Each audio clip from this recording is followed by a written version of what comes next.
our second film in the Kurt Russell month, 2 months, whatever, is Big Trouble in Little China, directed by John Carpenter, starring, of course, the fantastic Kurt Russell,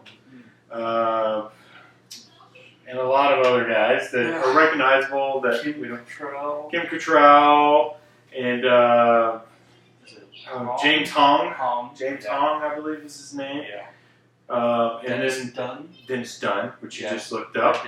And a number of other well-recognized Asian actors, including a couple of guys who you recognize as heavies, bad guys from other, movies playing Japanese, Chinese bad guys.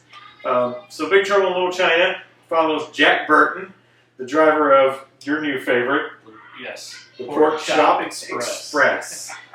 He's delivering pigs into Little China, and he gets involved with his buddy, played by Dunn. What was his name in the movie? I can't remember his name right now. Chan? Something. Yeah. So he gets involved with him, and this guy says, "Oh, I'm going to the airport to pick up my girl." And so Kurt Russell comes to the airport. The girl gets kidnapped by a group of, I don't know, they don't look like gangsters or anything. No, God. But the sunglasses that one of those guys had on.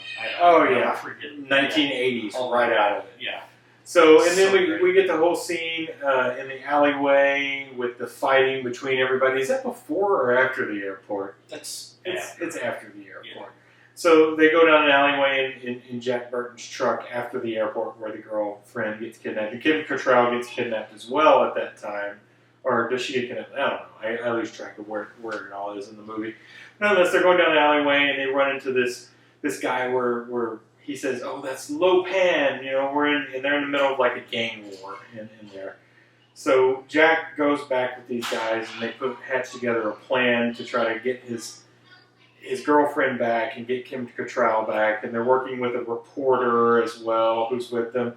And so they all band together with Egg Young. Yeah, Egg Young, who is played by a very recognizable Chinese American actor. He's in or not Goonies. Gremlins. Yeah. Yeah, he was the guy that sold. Yeah, I'm pretty sure he's the guy who sold the Mogwai to Zach Galligan's character.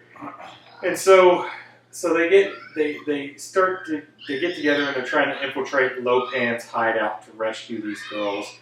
And Egg comes in with them, and they get all together, and they go in for a final raid on this hideout. So they get in the hideout, and they go on the raid, and just Jack Burton's he's inept throughout the whole movie.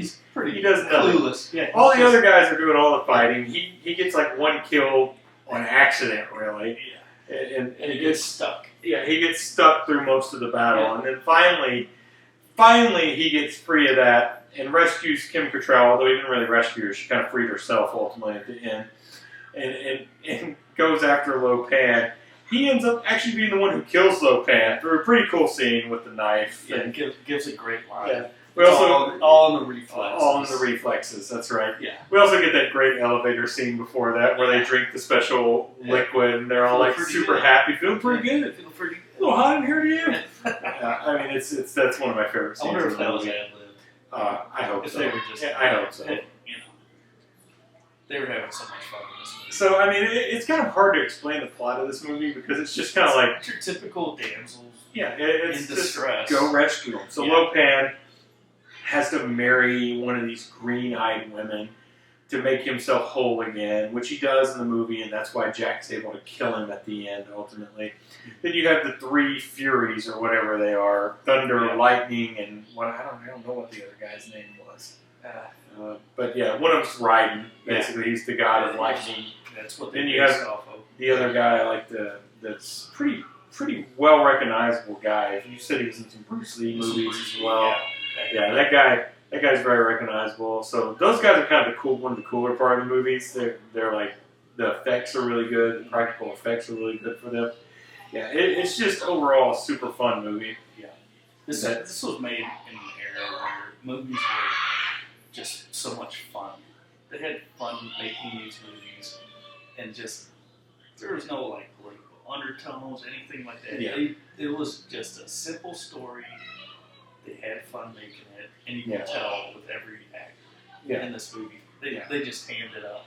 I mean, you got John Carpenter doing directing. John Carpenter's like always kind of lets people do their thing in these movies. I mean, he's not like an overbearing director. He probably did the music in this movie. I don't even know. Yeah, his music. Yeah, he does great pretty music. much the same as in every movie of his. Yeah. You know. Carpenter's fantastic, especially in this realm, like the sci-fi action type films. He's great on those. I mean, obviously the Halloween horror film, famous horror film. He did The Thing. Stay tuned. And just like in the 80s, John Carpenter is like prime John Carpenter.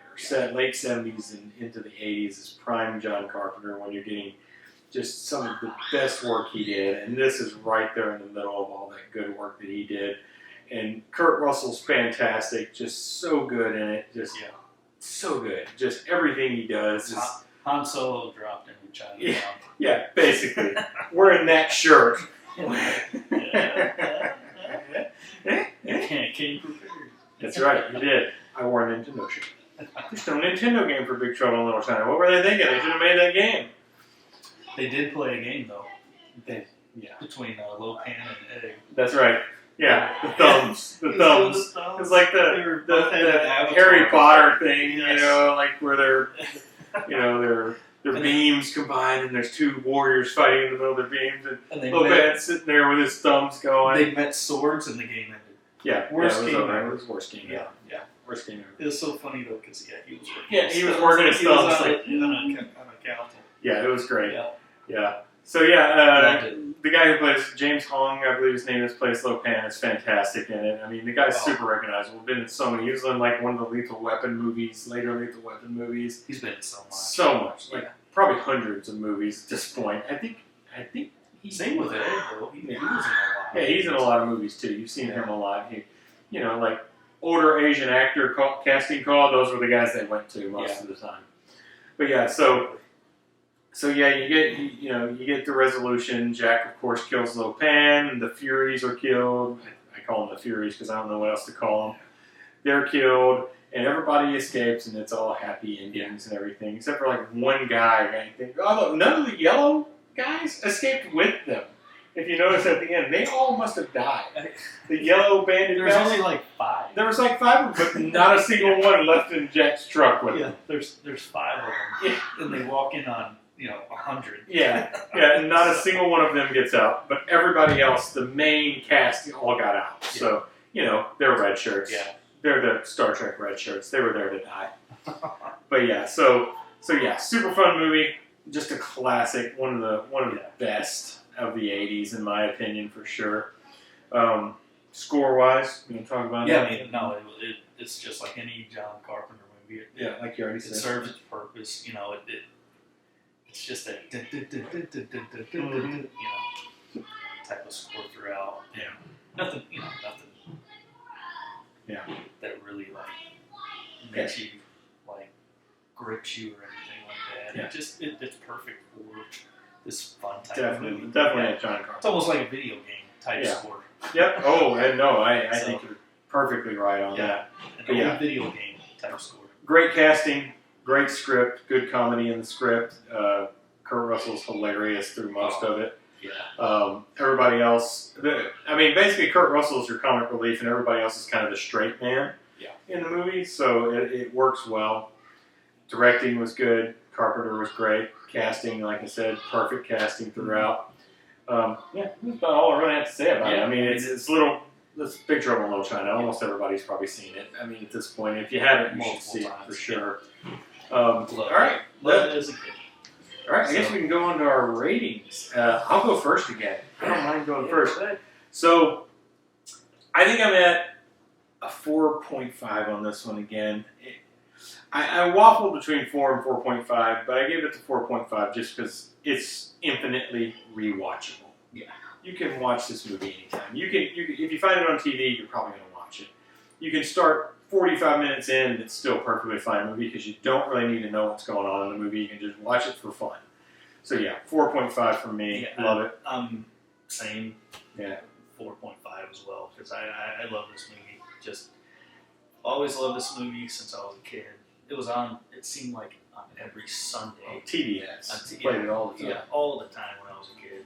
I always come in at the part where they go down that alley.